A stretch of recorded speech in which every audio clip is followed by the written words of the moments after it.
you still have your job. Your laptop still opens, your calendar still fills up. The meetings are still there, the deadlines are still there. Nothing dramatic has happened, but something feels different. A report that used to take half a day now has a first draft in minutes.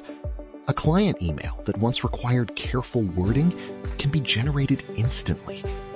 A junior analysis, a slide outline, a code snippet, a summary, a customer reply. More and more of the first version of work is becoming easier to produce. So the first AI shock may not look like a layoff. It may look like leverage quietly disappearing. Most conversations about AI and work focus on one frightening question. Will AI take my job?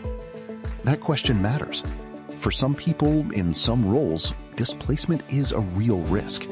But it is not the only risk, and it may not even be the first one many workers feel. A subtler question is this: what happens when the work you do is still needed, but the part of it that made you expensive becomes easier to copy? A job is not one thing. It is a bundle of tasks. Some tasks require judgment. Some require context. Some require trust. Some require relationships. Some require responsibility. But many tasks are repeatable.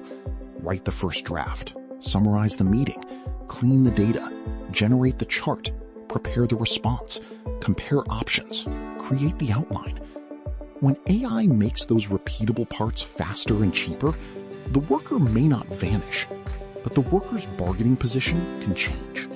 Imagine a marketing analyst earning $75,000 a year.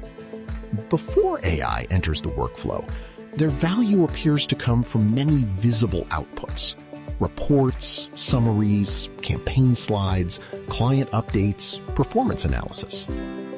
Then AI tools become part of the team. The first draft of the report is generated quickly. The campaign summary is written automatically. The slide structure appears in seconds. The basic chart explanation is no longer hard to produce. The analyst may still be important, but the reason they are important has shifted. If their value was mainly, I can produce the report, that value is less scarce than before. If their value is, I know which numbers matter, I understand the client, I can catch a misleading conclusion, and I can defend a recommendation when real money is on the line, then their leverage is stronger. Same job title, different source of power. This is the part that gets missed when we only talk about replacement. AI does not have to replace an entire job to weaken a worker's negotiation position. It only has to make enough of the job look standardized.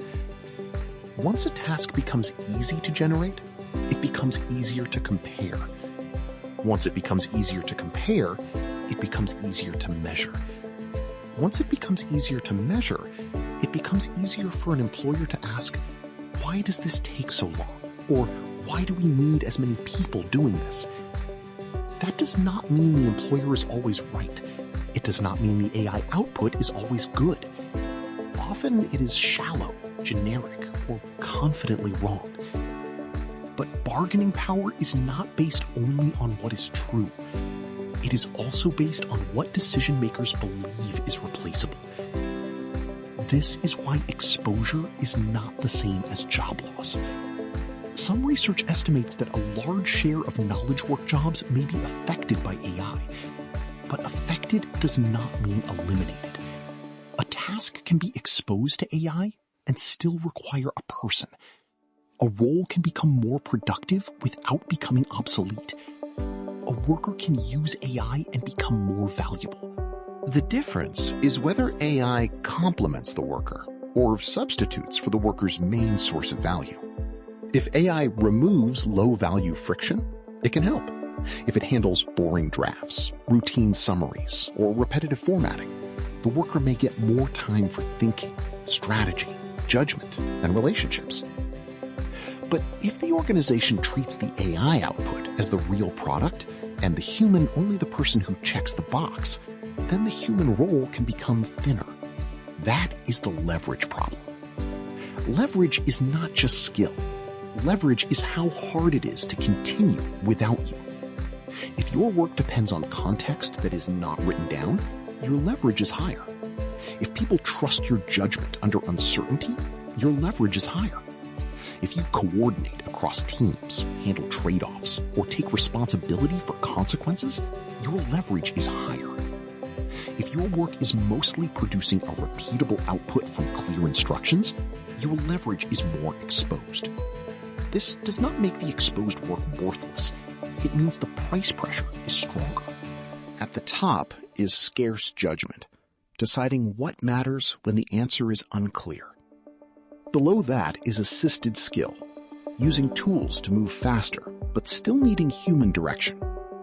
Below that is standardized output, work that can be requested, generated, and compared. At the bottom is automated commodity, something expected instantly, cheaply, and repeatedly. AI pushes some tasks down the ladder. The financial question is whether the person can move up faster than the task moves down. That is why learn AI is an incomplete answer.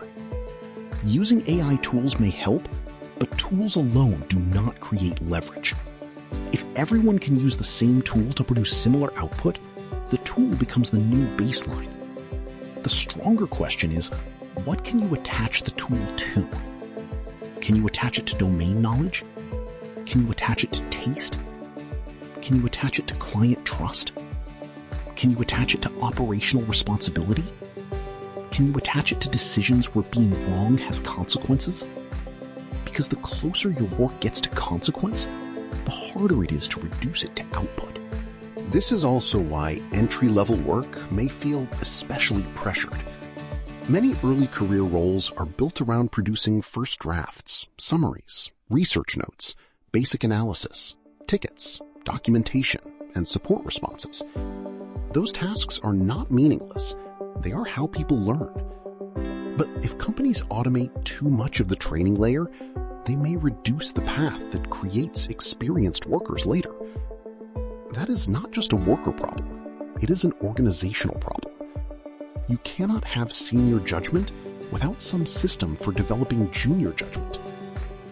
Still, the story is not only negative. AI can also increase leverage for people who use it to move closer to the important part of the work. A freelancer who used to spend hours formatting proposals may spend more time understanding the client's real problem.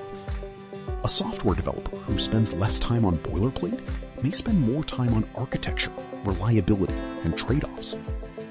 A manager who automates status summaries may spend more time resolving the actual bottleneck.